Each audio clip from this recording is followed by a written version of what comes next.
Hace unos años, una noticia le dio la vuelta al mundo. El Papa Francisco, decían los titulares, le había prometido a un niño que había perdido a su perro que un día lo volvería a ver, porque según sus palabras, el paraíso está abierto a todas las criaturas de Dios. La historia se compartió millones de veces. Consoló a personas que habían perdido a sus mascotas. Se convirtió en la respuesta oficial que la mayoría de los cristianos cree hasta hoy. Hay un problema. El Papa Francisco nunca dijo eso. La frase real pertenece a otro papa, fallecido décadas antes de que existiera esa noticia. Y lo que sucedió después es todavía más revelador que el error mismo. Porque cuando la Iglesia y los teólogos tuvieron que responder de verdad, sin el atajo de una frase inventada, descubrieron algo incómodo. La Biblia nunca da una respuesta directa. Lo que sí da son señales, algunas de hace 3000 años, que muy pocos predicadores se atreven a explicar completas. Hoy vamos a leerlas todas.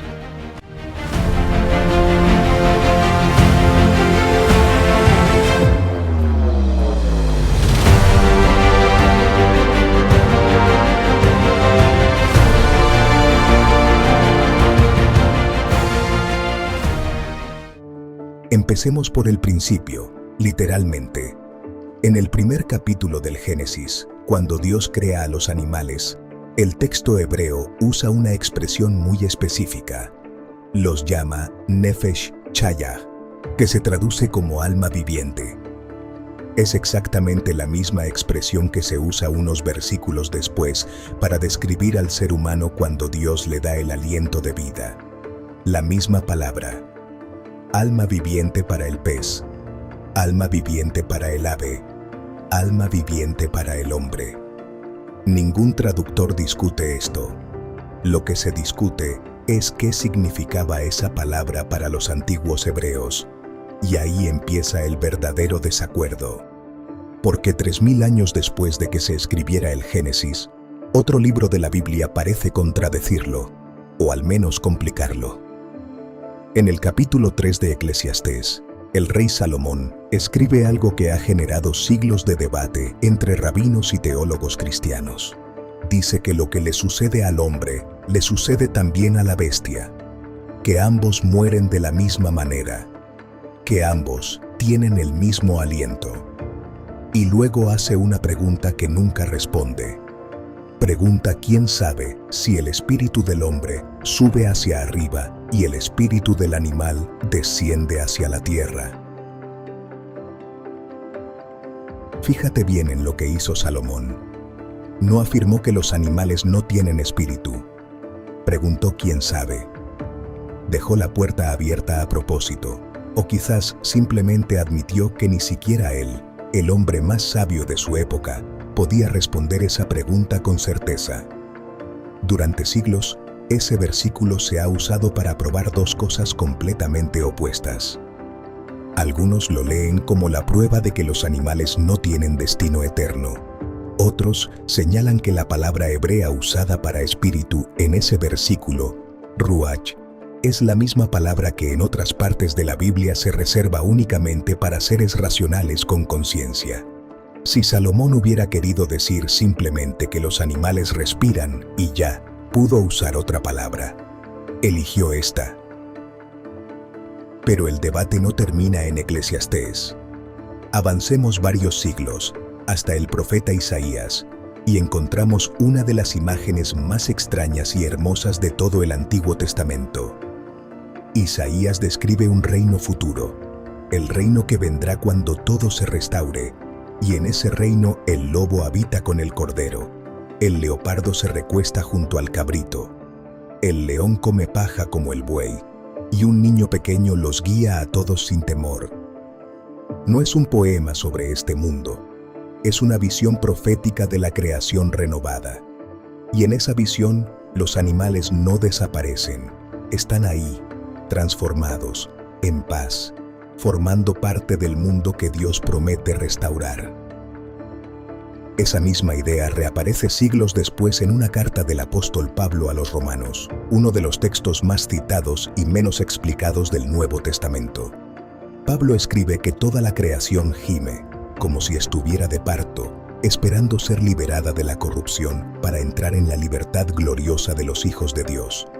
La palabra que usa, en griego, no se refiere solo a los seres humanos, se refiere a toda la creación material, lo que para muchos teólogos incluye explícitamente al mundo animal. Si la creación entera espera una liberación y los animales forman parte de esa creación, entonces la pregunta que Salomón dejó abierta empieza a inclinarse hacia una respuesta. Y todavía hay más. En el libro final de la Biblia, en Apocalipsis, Juan describe una visión del trono de Dios y escribe algo que pocos predicadores mencionan en un funeral de mascota. Dice que escuchó a toda criatura que está en el cielo, en la tierra, debajo de la tierra y en el mar, y a todas las que hay en ellos, cantando juntas una alabanza al que está sentado en el trono. Toda criatura, no solo los seres humanos redimidos. Con todo este material bíblico sobre la mesa, uno pensaría que la Iglesia tendría una postura clara después de 2000 años. No la tiene, y las diferencias entre los propios líderes de la Iglesia Católica en las últimas décadas lo demuestran mejor que cualquier otro ejemplo. En 1990, el Papa Juan Pablo II dio a entender que los animales sí tienen alma, porque también fueron creados a partir del aliento de Dios. Casi 20 años después, el Papa Benedicto XVI afirmó exactamente lo contrario, que solamente los seres humanos están llamados a la eternidad. Dos papas, la misma Iglesia, la misma Biblia, dos respuestas opuestas. Y aquí cierra el círculo que abrimos al principio de este video. La frase que todos le atribuyeron a Francisco, en realidad la había dicho, décadas antes, el Papa Pablo VI, fallecido en 1978. Así que en total, no hablamos de dos papas contradiciéndose, sino de tres, cada uno con una postura distinta sobre el mismo tema, a lo largo de casi 40 años. Y ahí, en medio de esa contradicción real y documentada, nació el terreno perfecto para que una frase inventada se instalara como verdad absoluta. La gente no quería una pregunta abierta, quería una respuesta. Y cuando la Iglesia no se la dio con claridad, alguien se la inventó, se la puso en boca del Papa más querido de su generación, y el mundo entero la creyó. Así que después de recorrer Génesis, Eclesiastés, Isaías, Romanos y Apocalipsis, después de ver a dos papas contradecirse, la pregunta sigue exactamente donde Salomón la dejó hace 3000 años. La Biblia no dice, con una frase directa y definitiva, que tu mascota te espera en el cielo, pero tampoco dice lo contrario. Lo que sí deja claro, una y otra vez, en textos separados por siglos y escritos por autores distintos, es que los animales no son un accidente sin importancia para Dios. Fueron llamados almas vivientes desde el primer capítulo de la Biblia. Aparecen en la visión del reino restaurado. Forman parte de la creación que espera su liberación. Y según Juan, cantan junto a nosotros frente al trono. Quizás la pregunta correcta nunca fue si los animales tienen un alma idéntica a la nuestra. Quizás la pregunta era si el Dios que se tomó el trabajo de llamarlos almas vivientes, de incluirlos en su promesa de restauración, de escucharlos cantar en el libro final de la Biblia, es un Dios que simplemente los olvidaría al final de todo. Piensa en lo que realmente extrañas. No es un concepto teológico. Es una forma muy concreta de ser recibido. Es esa espera en la puerta, todos los días, a la misma hora, sin que nadie se lo pidiera. Es una cabeza apoyada en tu pierna las noches en que nadie más se dio cuenta de que estabas mal. Es una mirada que no juzgaba nada de lo que le contabas. Ningún versículo puede devolverte eso hoy. Pero si el mismo Dios que llamó a ese animal alma viviente en el primer libro de la Biblia es el mismo que promete restaurar toda la creación en el último, entonces ese vínculo que sentiste no era una ilusión tuya. Era real entonces, y lo que la Escritura sugiere, una y otra vez, sin decirlo con una sola frase, es que lo real no desaparece sin más. ¿Tú qué opinas? Si has perdido una mascota, cuéntame en los comentarios cómo se llamaba y qué es lo que más extrañas de ella.